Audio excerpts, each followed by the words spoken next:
नमस्कार साथियों, आप सबका पुनः स्वागत है श्रद्धा एस्ट्रो ज्योतिष में। आज हम लोग डिस्कस करने वाले हैं कुंडली का व्यय भाव या ये कहें कुंडली का 12वां भाव, जो कई अलग अलग विषय समेटे हुए हैं। 12वें भाव से हम जो सिनोनिम्स कहे जा सकते हैं प्रायवाची क्या क्या जान सकते हैं। मुख्यतः वे हमारा खर्चा, विदेश भूमि से कोई भी संबंध, कोई भी सेटलमेंट, फॉरेन लैंड, कोई अगर आप वहाँ इन्वेस्टमेंट कर रहे हैं या वहाँ पर रह रहे हैं, 12वें भाव मुख्यतः बताता है इस चीज़ को। हालांकि कई व्यक्ति उसको कहीं ना कहीं 7वें भाव से भी जोड़कर देखते हैं और उसका संबंध अगर बड़ी यात्रा के रूप में उसको कुछ समय के लिए रहना है तो 9वें भाव से भी संबंध जोड़ा जाता है। विदेशी संस्कृति यानी कोई भी विदेश में रहने वाले लोगों के साथ आपके संबंध हैं, विदेशी संस्कृति आपको प्रिय है, वो सब बातें 12वें भाव से देखी जाती हैं। हमारे शरीर का सबसे निचला हिस्सा या कहें पैर, फुट, वहाँ पर कोई बड़ी चोट, फंगल डिजीज़, इन्फेक्शन 12वें भाव से देखा जाता है। शैया सुख, निद्रा का सुख भी इसमें शामिल है और साथ साथ जब किसी कुंडली में अगर द्वादश भाव पीड़ित हो तो कहीं ना कहीं उसको अपने पार्टनर से भी दिक्कत होती है, तो ध्यान रखिएगा वो शैया सुख से रिलेटेड है। और अंतिम मोक्ष, 12वें भाव में अगर पाप ग्रह शत्रुवत होकर बैठे हैं तो व्यक्ति को जिसका जीवन का अंतिम लक्ष्य या कहें परम लक्ष्य मोक्ष, उसको डिस्ट्रैक्ट कर देते हैं, डिस्टर्ब कर देते हैं। और 12वें भाव से अगर संबंध बना रहे हैं, मोक्ष कारक ग्रह केतु वहाँ बैठे हुए हैं तो बहुत अच्छा माना जाता है। बृहस्पति और केतु का मिलन अगर स्वराशि या उच्च राशि में होता है 12वें भाव में, तो इसका मतलब व्यक्ति बहुत ज़्यादा धर्म को जानने वाला है, धार्मिक कृतियों में बहुत रुचि रखने वाला है। और ग्रंथों में तो यहाँ तक लिखा है उसको पुनर्जन्म नहीं लेना पड़ता। अगर 12वें भाव में बृहस्पति स्वराशि या उच्च राशि का बैठ जाता है और वहाँ केतु जैसा प्लैनेट जो पूरी तरह जिसका एक ही विज़न है, संसार से डिटैच होना और फाइनल लक्ष्य मोक्षा से अटैच होना, वो इतना ज़्यादा इन चीज़ों में भूल जाता है मोक्षा में कि संसार की दृष्टि से वो थोड़ा सा इम्प्रैक्टिकल माना जाता है। और 12वें भाव में अगर राहु चला जाता है तो उसकी जो आकांक्षाएं, इच्छाएं वो तृप्त नहीं होती हैं। हालांकि इसमें भी ये भाव ध्यान रखना है, इस बात का विचार करना है। अगर 12वें भाव में राहु बैठा है, इसके बावजूद भी अगर केतु का मिलन बृहस्पति से कुंडली के अंदर के किसी भी भाव में हो रहा है, तभी भी आदमी बहुत ज़्यादा धार्मिक होगा। लेकिन जो हमारा डिपार्चर है वो 12वें भाव से पता लगता है। तो जो धार्मिक तो व्यक्ति बहुत है, लेकिन जो डिपार्चर का समय है वो किसी कारण से मैनेज नहीं हो पा रहा है। तो हमारे ग्रंथों के अनुसार तो डिपार्चर का समय ही हमारी एग्जामिनेशन है, हमारा पेपर है। अगर डिपार्चर के समय कोई व्यक्ति शांत है तो उसको जो भी जन्म मिलेगा अगला बहुत अच्छा जन्म होगा। और अगर वो पूरी तरह सभी चीज़ों से डिटैच हो चुका है तो फिर उसको पुनर्जन्म नहीं लेना होगा। तो सामान्य दृष्टि रखते हैं 12वें भाव का स्वामी एकदम, ये माने ये इन जनरल आइडिया, याद रखिए कोई भी नेगेटिव साइन देखकर घबराना नहीं है। इनफैक्ट ज़्यादातर कुंडलियों में कहीं ना कहीं 12वें भाव का लॉर्ड पंचम भाव का भी लॉर्ड है, तो 5वें, मान लीजिए 5वें बैठा है, जैसे यहाँ मेष लग्न में 9वें भाव का लॉर्ड बना हुआ है, तो हम जो प्रेफरेंस लेंगे अभी वो 9वें भाव की लेंगे। अब वो 9वें भाव का स्वामी हो गए तो केंद्र और त्रिकोण में बहुत अच्छे फल देगा। तो ये ध्यान रखना है कि अगर कोई लॉर्डशिप 12वें भाव के स्वामी की दो लॉर्डशिप आ रही है और वो लक्ष्मी त्रिकोण या लग्न की आ रही हैं तो वो हमेशा ही हमारे लिए शुभ माना जाएगा। क्लियर हो गया। और किन्हीं 2 हाउसेस की वो लॉर्डशिप लिए है, दूसरा अशुभ माना जाता है, तो फिर 12वें भाव के स्वामी को हम केंद्र और लक्ष्मी त्रिकोण में सामान्यतः अच्छा नहीं मानेंगे। केंद्र और त्रिकोण में अगर वो बैठता है मित्रवत होकर तो बहुत अच्छे फल देता है। तो हमने एक इन जनरल आइडिया रखा है कि जैसे 6, 8, 12, 3, 6, 8, 12 अगर आपस में म्यूचुअल अंडरस्टैंडिंग बना रहे और सिर्फ 3, 6, 8, 12 के ही ग्रह बैठे हैं एक्सचेंज में, 12वें भाव का स्वामी 6 में बैठ गया, 6 का 8 में बैठ गया, 8 का 3 में बैठ गया, तो लेकिन इसमें कोई दूसरा अगर बैठ जाता है, मैं जैसे 12वें भाव का स्वामी 6 में बैठ गया तो विपरीत राजयोग लग गया। लेकिन इसके साथ साथ यहाँ पर शुक्र भी बैठ गया तो विपरीत राजयोग भंग हो गया। तो वो विचार करना है कि विपरीत राजयोग भंग ना हो, नहीं तो फिर आपको ये जो इसका फायदा है 12वें भाव का 6, 8 या तीसरे भाव में बैठने का, वो नहीं मिलेगा। 12वें भाव का स्वामी 12वें में ही बैठ जाए तो भी हमारा जो व्यय भाव है बहुत ज़्यादा मैनेज रहेगा।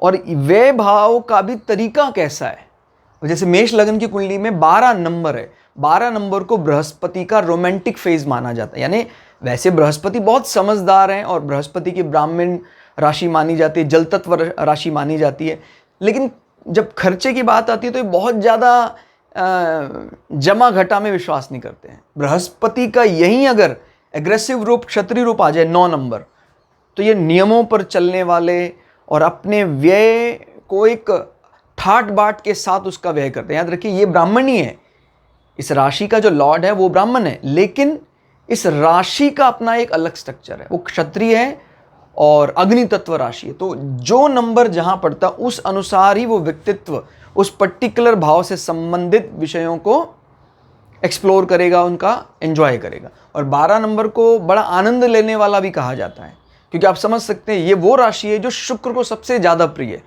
जो लग्जरी के देवता शुक्र को अगर कोई राशि प्रिय, तो आप समझ सकते हैं कि इसका स्ट्रक्चर कैसा होगा। अगर आप अति प्राचीन ग्रंथों में पढ़ते हैं तो कहीं ना कहीं आपको समझ में आएगा, या ग्रहों की जब कथाएं पढ़ते हैं, कहानियां पढ़ते हैं, तो समझ में आएगा कहीं ना कहीं शुक्र की नीतियों की नींव रखने वाले बृहस्पति ही रहे।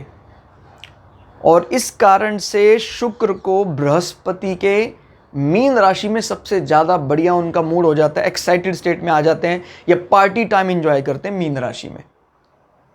क्लियर हो गया? तो ध्यान रखना, जो नींव रखने वाले हैं शुक्र नीति की, वो कहीं ना कहीं बृहस्पति ही हैं। क्यों?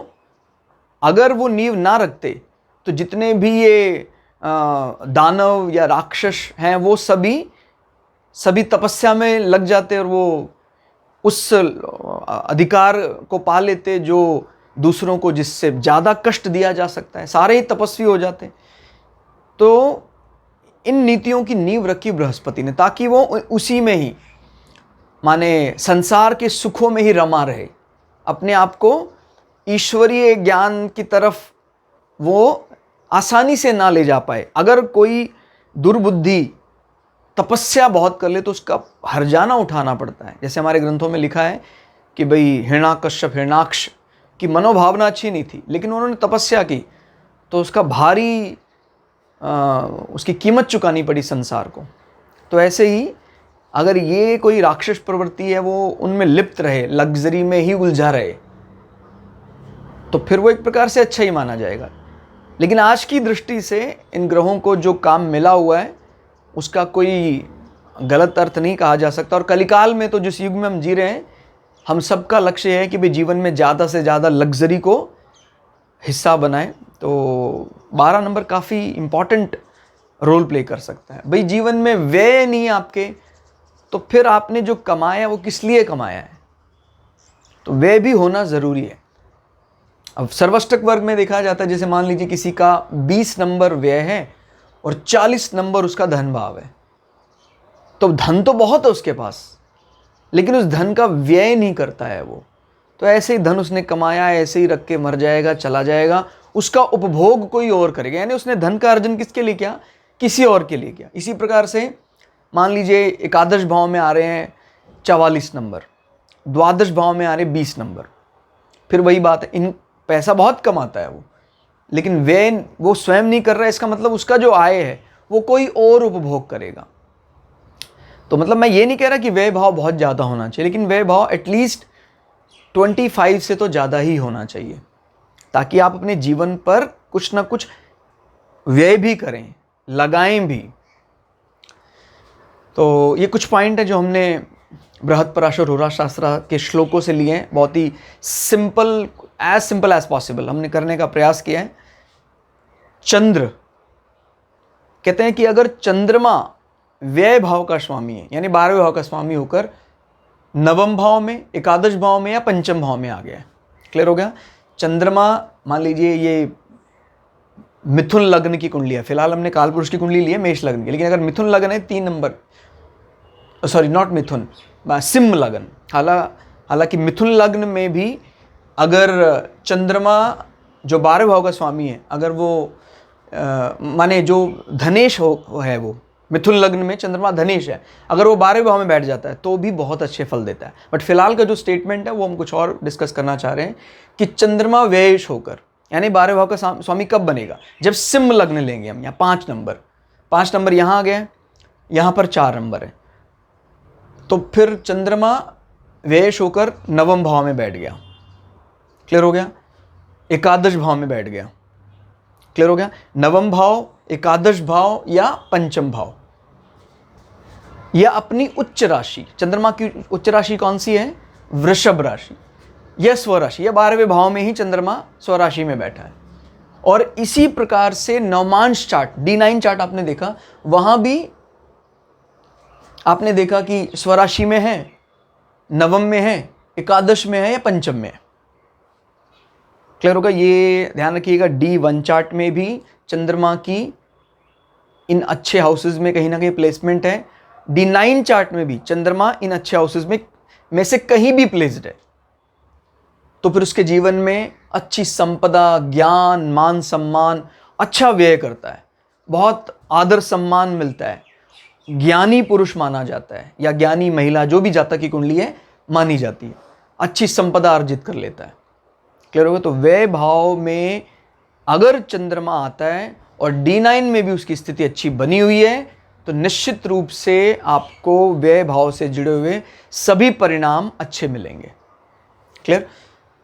अब है, ये एक नेगेटिव पॉइंट है, अगर विपरीत राजयोग भंग हो जाता है, जैसे 12वें भाव का स्वामी 6-8 में बैठा है, लेकिन इसके साथ कोई और केंद्र का स्वामी या लक्ष्मी त्रिकोण का स्वामी आके बैठ गया है, भंग हो गया है, और वह 6-8 भाव में बैठा हुआ है, और वो अगर शत्रु राशि है और इसी प्रकार से शत्रु नवमांश भी है, नवमांश यानी D9 चार्ट में भी हमने देखा उसको शत्रु नवमांश में, तो अधिक व्यय से दुखी, वो बहुत व्यय करता है और अपने व्यय से दुखी होगा। और आपको मैंने पहले ही बताया, अगर 12वां भाव पीड़ित है, कहीं ना कहीं उसको शैया सुख में भी कमी होगी। आप कह सकते हैं जो अंतरंग संबंध है, पति पत्नी में हम बिस्तर होता है, वो उसको वो सुख नहीं मिलता, उससे वो पीड़ित रहता है। तो इस प्रकार से देखना है। अगला है, वो भी नेगेटिव है, द्वादशेष यानी 12वें भाव का स्वामी कमजोर होने पर, अगर 12वें भाव का स्वामी कहीं नीच राशि में बैठ गया है, शत्रु राशि में बैठ गया है, कमजोर होने पर भाई की नौकरी में कष्ट आ जाता है, क्योंकि तीसरे भाव से अगर गिनते हैं तो तीसरे से ये दशम पड़ता है।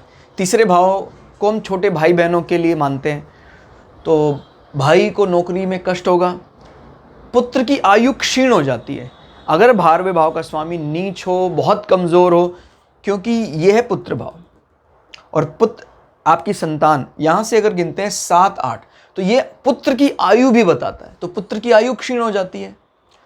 पत्नी बीमार रहती है, क्योंकि अगर हम यहां से गिनते हैं तो ये पत्नी का जो रोग भाव माना जा सकता है, रिपु भाव माना जा, यानी पत्नियों को कहीं ना कहीं शत्रुओं से और रोगों से कष्ट मिलता है। पत्नी बीमार, व्यय अधिक होता है, अनावश्यक खर्चा जो नहीं होना चाहिए वो भी हो रहा है, पैरों में चोट का डर रहता है, और नींद में समस्या रहती है, नींद ना आने का बीमारी रहती है।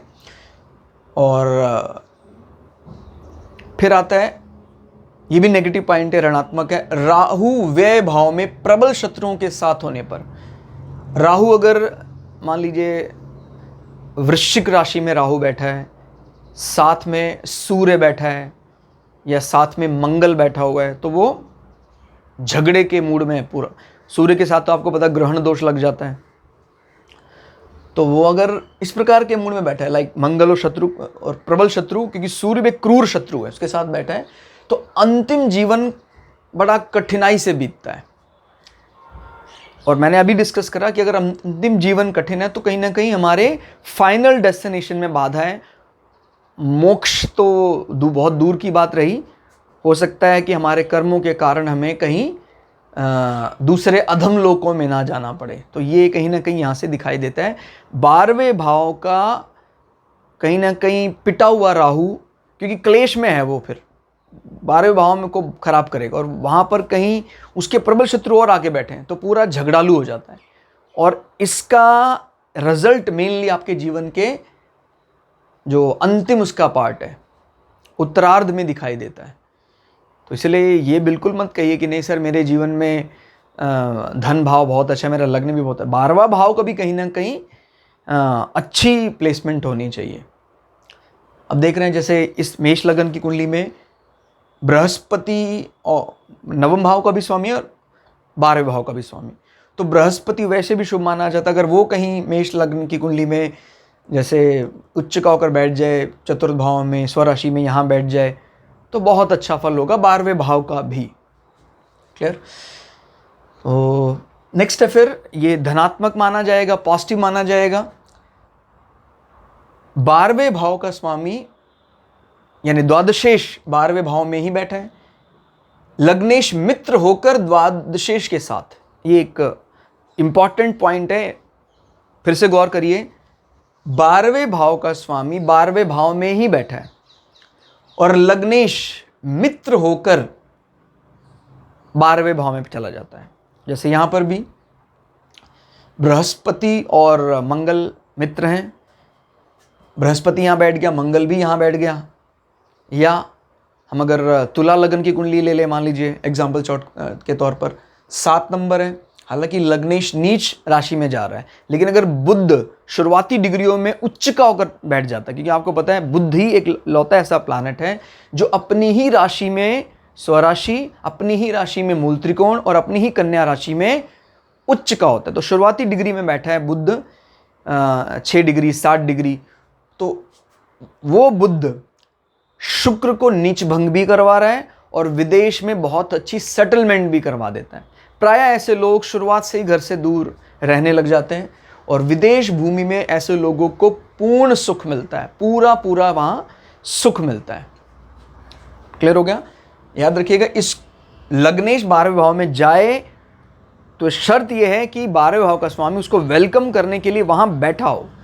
खाली लग्नेश 12वें भाव में चला गया इतने भर से भी काम नहीं चलेगा, उसको सपोर्टिंग एनवायरनमेंट, उसको वेलकम करने के लिए वहां होना चाहिए। अगर मान लीजिए लग्नेश फ्रेंड होकर 12वें भाव में जा रहा है तो विदेश भूमि में सेटलमेंट तो बनाएगा वो, लेकिन उसको काफ़ी चीज़ें मैनेज करनी पड़ेगी। तो यानी जो ये वाला जो पूर्ण सुख वाला शब्द है ये कम हो जाएगा। पूरा सुख तो नहीं मिलता है, उसको बहुत ज़्यादा एफर्ट्स करके खुद वहाँ सेटल होना पड़ता है। लेकिन अगर इसका फ्रेंड ही खुद घर में बैठा है वेलकम करने के लिए, फिर आपको कोई कष्ट नहीं होगा विदेश भूमि में सेटल होने के लिए। क्लियर हो गया? तो ये विशेष तौर पर ध्यान रखना है। अगला धनात्मक या पॉजिटिव पॉइंट क्या है? व्ययेश यानी 12वें भाव का स्वामी एवं व्यय भाव शुभ ग्रह युक्त या दृष्ट हो। 12वें भाव का स्वामी और 12वां भाव या तो शुभ ग्रह वहां के बैठे हुए हों या शुभ ग्रह उस पर दृष्टि बनाए हुए हों। जैसे व्ययेश कौन है यहां पर? बृहस्पति। बृहस्पति तो वैसे ही शुभ है, तो बृहस्पति यहां बैठ जाता है। चंद्रमा यहां तो यहां गजकेसरी योग बना रहा है। और 12वें भाव में भी कोई शुभ ग्रह यानी शुक्र एक्सेल्ड करके 12वें भाव में चला गया, तो दोनों भाव और भावेश दोनों बली हो गए। इस स्थिति में बहुत मतलब जीवन में देश में ही सुखद भ्रमण करने का मौका मिलता है, उसको बहुत घूमने का मौका मिलेगा और बड़ा अच्छी जगह, कभी केरला जा रहा है, कभी वो कुल्लू मनाली जा रहा है, कभी लद्दाख जा रहा है, बहुत अच्छा भ्रमण होता है और अपने ही देश में वो हिस्से देख लेता है जो सामान्यतः उसकी संस्कृति से एकदम अलग संस्कृति रखते हैं। मिसाल के तौर पर जन्म उसका पंजाब में हुआ है, पंजाब की संस्कृति आंध्रा की संस्कृति से एकदम अलग है, आंध्रा में जाकर कई दिनों तक वास करता है, फिर आंध्रा से कभी अंडमान चला जाता है, कभी लद्दाख आ जाता है। इस प्रकार से उसको बड़ा ही सुखद भ्रमण करने का मौका मिलता है अगर व्ययेश और व्यय भाव दोनों अच्छी स्थिति में बने हुए हैं। नेक्स्ट, ये नेगेटिव पॉइंट है या ऋणात्मक है। लग्नेश व्यय भाव में शत्रुवत और शुभ ग्रह से युक्त ना हो। भाई या तो लग्नेश 12वें भाव में अगर बैठा है, मान लो वो कहीं ना कहीं एनिमी का हाउस भी है, तभी भी उस पर अगर शुभ ग्रहों की दृष्टि पड़ रही है तो उसका दोष इतना नहीं लगेगा। क्लियर हो गया? जिसको शारीरिक सुख से हीन या खर्च वो करेगा, लेकिन उसको व्यर्थ नहीं माना जाएगा क्योंकि उस पर शुभ ग्रहों की दृष्टि पड़ गई है और क्रोध से भी बचा लेगा उसको। लेकिन अगर कोई शुभ ग्रह की दृष्टि 12वें भाव में नहीं है और लग्नेश शत्रुवत होकर चला गया 12वें भाव में, तो बहुत खर्चा करवाता है, अनावश्यक आदमी क्रोध करता है और शारीरिक सुख भी कम हो जाता है। क्लियर? क्योंकि लग्नेश आपके शारीरिक सुख के लिए रिस्पॉन्सिबल है, वो 12वें भाव में चला गया शत्रुवत होकर। ना नेक्स्ट पॉइंट क्या है? धनेश, धन भाव का स्वामी व्यय भाव में अगर उच्च का होकर आ जाता है तो बड़ा अच्छा संयोग बनता है। अगर धन, जैसे मेष लग्न में ही ये कॉम्बिनेशन बन रहा है, इसी प्रकार से हमने पहले भी डिस्कस किया था, थोड़ा मैंने आपको आइडिया दिया था। मिथुन लग्न में भी इसी प्रकार से, मिथुन लग्न में 3 4 नंबर यानी चंद्रमा का हाउस है, धनेश चंद्रमा है और उसकी उच्च राशि क्या है? वृषभ राशि। तो मिथुन लग्न में भी धनेश उच्च का होकर 12वें भाव में चला जाता है। मेष लग्न में भी शुक्र उच्च का होकर 12वें भाव में चला जाता है। इस कंडीशन में व्यक्ति को विदेशी व्यापार से प्रचुर धन अर्जन करता है वो। क्लियर हो गया? विदेश भूमि से या विदेशी व्यापार से उसको अच्छा खासा पैसा मिलता है, क्योंकि धनेश जो धन के लिए रिस्पॉन्सिबल है वो अपने एजेंडे को कहाँ पूरा करेगा? विदेश में जाकर, और उच्च का होकर बैठा हुआ है। तो अच्छा एसेट जोड़ लेता है व्यक्ति विदेशियों से व्यापार करके। नेक्स्ट, किस किस को हम जान सकते हैं? खर्चे को जान सकते हैं, विदेश भूमि को जान सकते हैं, विदेश संस्कृति से संबंध आपका कैसा रहेगा। अगर किसी का द्वादशेश और द्वादश दोनों पीड़ित हैं तो ऐसे व्यक्तियों के दूसरी संस्कृति के लोगों के साथ, दूसरे अपने ग्रुप से दूसरे लोगों के यानी दूसरे कास्ट के साथ संबंध अच्छे नहीं होते हैं। क्लियर होगा? और यही रेमेडी होता है कि भाई जिसको हम जान रहे हैं ये कमी है, उसको उसी प्रकार से पूरा किया जाए कि हम दूसरी संस्कृति का भी पूरा सम्मान करें, उसको भी जानें और उसको भी, अगर वो वो कर्तव्य परायण है, उसको इज्जत दें। सिर्फ उसके जात के कारण, सिर्फ उसकी कास्ट के कारण, उसके संस्कृति के कारण उसको हीन ना समझें। तो यही सबसे बड़े रेमेडी होते हैं। और राहु, केतु, शनि, इन सबको ठीक करने का सबसे आसान तरीका यही है कि वो जिसके कारकत्व हैं उनसे प्रेम किया जाए। क्लियर हो गया? शनि जैसे सेवक माना जाता है, राहु म्लेच्छ या फॉरेन लैंड में रहने वाले लोग माने जाते हैं, केतु हाइब्रिड या कह सकते हैं वर्ण संकर जो लोग हैं वो माने जाते हैं, जो अलग अलग संस्कृतियों के मिलन से जो संतानें पैदा होती हैं। तो ऐसे लोगों के साथ, या कोई भी ऐसी चीज़ जिसका संबंध हाइब्रिडाइजेशन से है, संकरण से है, उसका सम्मान करना चाहिए। क्योंकि देखिए, ये कोई इंसान की बुद्धि का काम नहीं है, ईश्वर ने ही हमारी बुद्धि में इस प्रकार के नए नए परिवर्तन लाया है वो ईश्वर। तो इसलिए सम्मान हर चीज़ का करना चाहिए। ठीक है, आपको कुछ चीज़ हो सकता है अपनी लाइफ में आप वो ज़्यादा उसका दखल पसंद नहीं करते हैं, लेकिन सम्मान सबका होना चाहिए। कारण क्योंकि ईश्वर के ही ये बनाए हुए अलग अलग रूप हैं। तो यही सबसे सरल तरीका है कि अगर आपकी कुंडली के शनि, राहु, केतु अगर खराब हैं तो इन व्यक्तियों को कहीं ना कहीं डायरेक्टली इनडायरेक्टली सपोर्ट किया जाए और अपने जीवन को कृतार्थ किया जाए। तो आज के लिए इतना ही। क्लास आपको कैसी लगी कमेंट करके ज़रूर बताइएगा। मिलते हैं अगली क्लास में, तब तक के लिए जय श्री भगु पराशरा, जय श्री शुक्राचार्य, नमस्कार।